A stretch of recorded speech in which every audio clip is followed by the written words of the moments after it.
The Origin, Purpose, and Destiny of the Earth Game. Jeff Street, Contributor, Waking Times. Understanding the origin, purpose, and true nature of the earthly reality that you are experiencing can be instrumental to transcending your current level of consciousness and moving up to the next level of the game. For some, especially the unawakened, this information might be a bit overwhelming or hard to believe, but it could prove to be very important to the future course of your life, both during this one and the next. Within the construct, as with all realities created within the one great cosmic mind, and there are multitudes, our earthly reality is simply a mental construct. There are many individual parts, aspects of the one who have chosen to put their focal point of awareness within this construct, to dive into, and play the Earth game. And they all chose to do this for the same fundamental reason, because it provides extremely interesting and formative experiences that drive the evolution of consciousness. And this is the point of all realities, because the foundational stuff of existence is consciousness. You are one of these aspects of the one that is playing the Earth game right now. Whether you know it or not, your true essence is, and always has been, a thread of the universal consciousness. And you, and the higher levels of you, on behalf of the One, have been exploring the nature of yourself and existence by creating a multitude of realities and playing a multitude of roles, lives, within those realities. The separation game, in most of the multitude of realities that we created and played within, we knew, to varying degrees, what we were, creator beings that are integral parts of the one creator being, source consciousness, prime creator, God, or whatever else you like to call it. But within this great diversity of realities, there were none in which we completely forgot what we were, and this possibility intrigued us immensely. What would that be like? And what could it teach us? It certainly seemed like it might be very interesting, to say the least. So in our eternal quest to know ourselves, we, for example, higher levels of ourselves, set out to create this new type of reality. One where we would completely lose our connection to our divine source, forget that we are creators of our reality, and forget that we are all one. A reality where we would think we were separate from the creator and each other, a reality that could aptly be called the separation game. Our entire universe is a manifestation of the separation game. It's like a huge multi-stage set where the separation game is playing out on many worlds and at many levels. It's an immensely fascinating multi-level game that I will be exploring further in future articles. Follow the blog to stay tuned. One of the worlds where the separation game is in full swing is our very own planet Earth. Even though the separation game isn't limited to Earth, I am focusing on its manifestation on Earth for two reasons. 1, for the obvious reason that everyone reading this article is currently immersed in this game right here on Earth. I doubt many ETs are following my blog, and, 2, the state of the game on Earth is fast approaching a great transition point which should be of great interest to all the participants. It certainly is to a wide array of non-physical beings as well as ETs that are observing and even assisting. Players within the game, some of you may object to my characterization of our earthly reality and lives as a game. And that's because you have forgotten the real you, and become deeply immersed in the illusory drama. The term game is actually quite appropriate, just as both kids and adults choose to play games for fun, entertainment, and to learn, so do our souls choose to play within the earthly reality construct. In fact, our experience of the earthly reality works in a way very similar to how our computer games work. In a computer game, you are the player and your consciousness controls an avatar within the game world. You perceive, experience, act and react within the game world as your avatar, the character you are playing. But because you can't completely forget that the real you is outside the game, you never get completely lost in the game and think that it is real. You know that it's an illusion. In a very similar way, your soul is the consciousness that is directing your avatar, your body, within the Earth game world. The big difference is the Earth game was designed in such a way that we would forget that we are souls playing within an illusory world. And so we get deeply lost within it and begin to believe that it is real and that there is nothing else. and our souls willingly choose to play the Earth game just as people willingly choose to play computer games. Designing and creating the separation game, it was not at all obvious how to create a reality where we would feel completely separate from our source and each other and forget we are creators. We experimented with many designs before hitting on something that worked.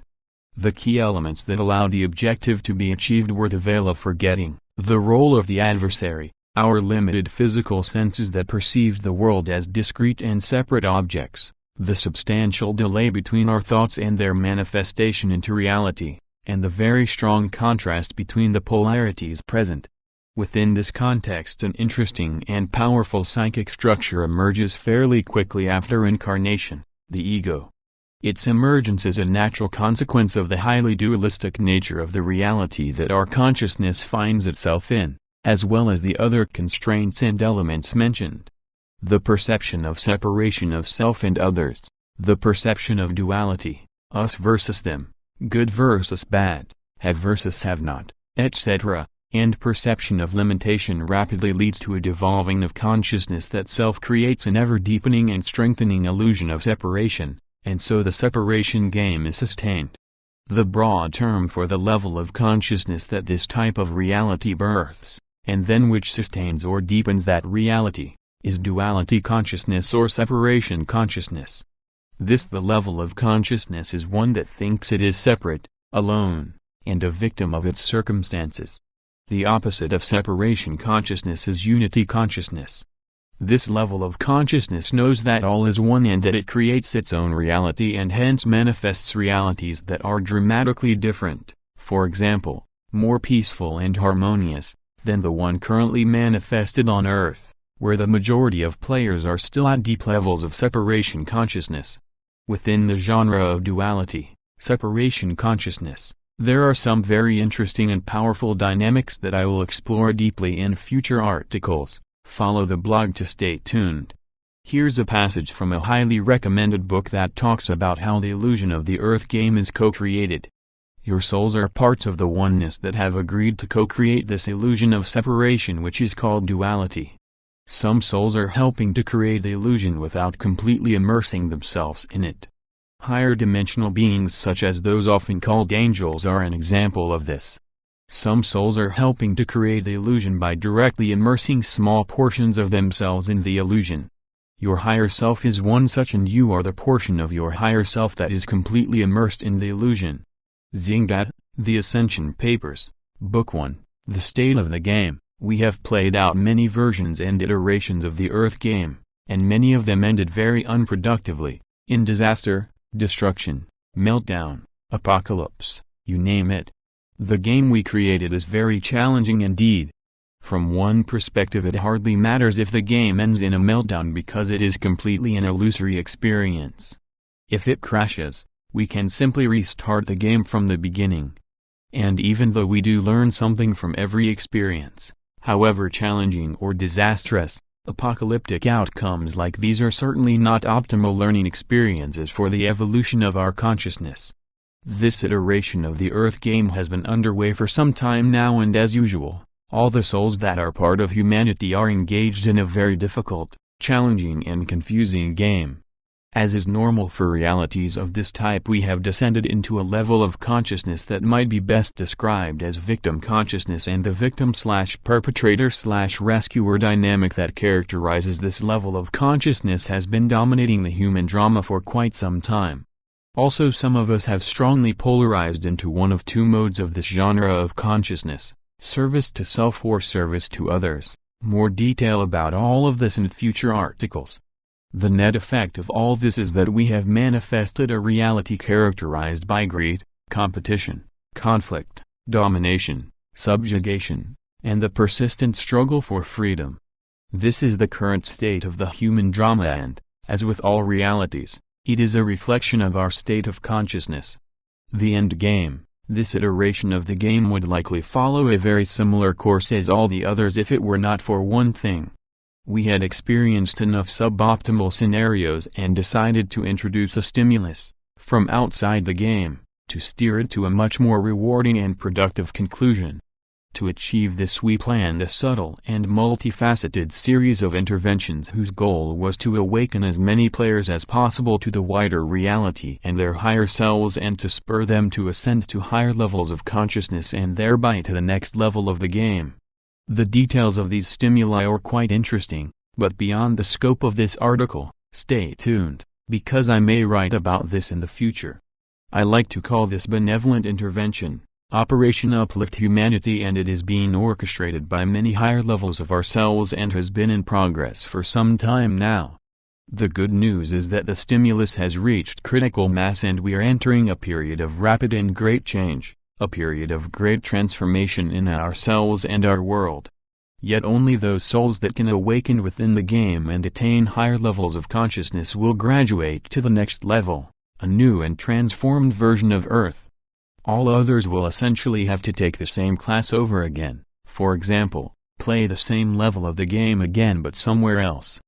This is by no means a punishment, all souls simply go to experiences appropriate to their level of progression. Another thing that makes this iteration of the Earth game so unique and exciting is that we are attempting to jump from the deepest levels of duality consciousness directly to unity consciousness.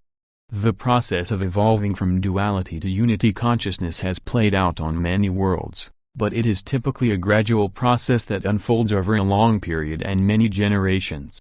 Ours is the first planetary civilization in which we are attempting to do this process within one generation.